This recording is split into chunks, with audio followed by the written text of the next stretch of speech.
Hi everyone, Square Peg Square Hole coming to you live today from Lafayette College. So for those of you who are tracking where I am, yesterday we were at Lehigh, today we're at Lafayette. So one of the cool things about going back to back, as I mentioned in the previous video, was the fact that Lafayette and Lehigh have a huge football rivalry. They have played more times than any other schools in terms of rivalries, over 150. That's a big football number. So just if you're interested, just a little tidbit there.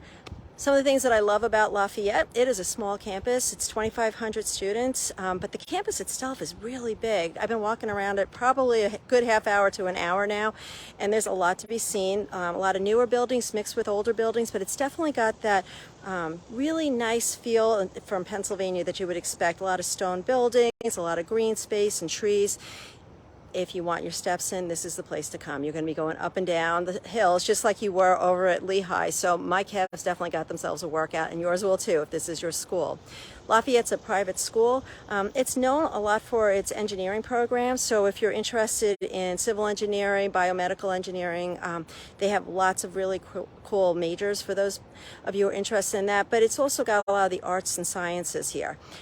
Something I really thought was interesting was their mission statement: to nurture the inquiring mind and to integrate the intellectual, social, and personal growth for the students. So think about that, right? So they really want to pull all the aspects together. And when I was talking to one of the assistant directors of admissions before, she was saying how that they have courses right up front for the freshmen that they take where it's not so much about the writing aspect as you might expect from a freshman seminar, but it's really about integrating the thinking, the problem solving, and trying to figure out how you can use those skills and learn to really write well and communicate it. So I thought that was pretty cool. She was talking about some of the freshmen here who have gone out of their way to make connections with professors, and that's allowed them to do really interesting research. So one young gentleman here was planning, he's an economics major planning to go into finance, and he's doing a research project right now on carbon footprint and how you can how that integrates in with the number side of it, with the economics. So all different pieces that you might not think about, if you pull them together and you integrate them like they want you to do here, you could really end up with some cool projects. Speaking of cool, they have all sorts of residential houses here. They have over 36 types of residence halls and spaces for you. And that's because everybody is required to live on campus. So basically everybody is here, which is really nice. And depending on what your interests are, there's a music space. There's actually, I thought this was fun. If you're interested in therapy dogs, there's a house where they raise the dogs. Pretty fun, right? And so you get to actually have them on campus, walk them all around, and train them. For those of you on the LGBTQ spectrum, there's housing as well. So this is a safe space. There is place for everybody, whether you are transgender, straight, everybody is welcome here and comfortable.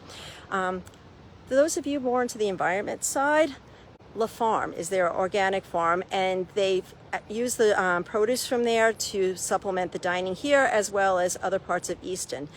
Easton is an interesting little city. We were driving around this morning. We went down to the farmers market, right? And so it's really come a long way. So again, like I mentioned yesterday, if you have that mindset of what Bethlehem, Easton, Allentown used to be, come back and check it out. It's really different than it was in the 80s.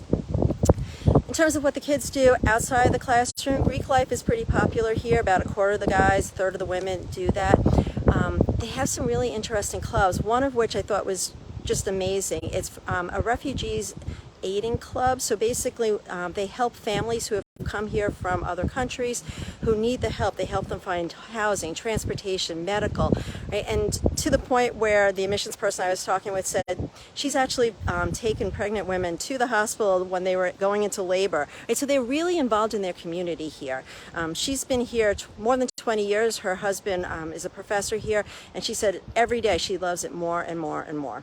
So you can't beat that.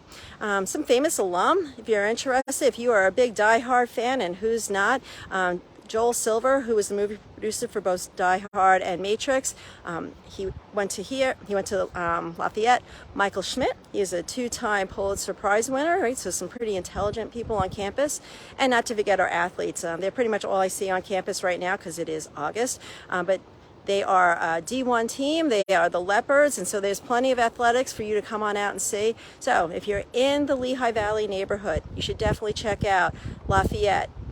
Don't forget Lehigh, and there's a whole other group of them, Muhlenberg. Remember to go back and look at my things on them. And if you're following, we're going to be at Kutztown not too much later, so you can also check that one out. See you guys later.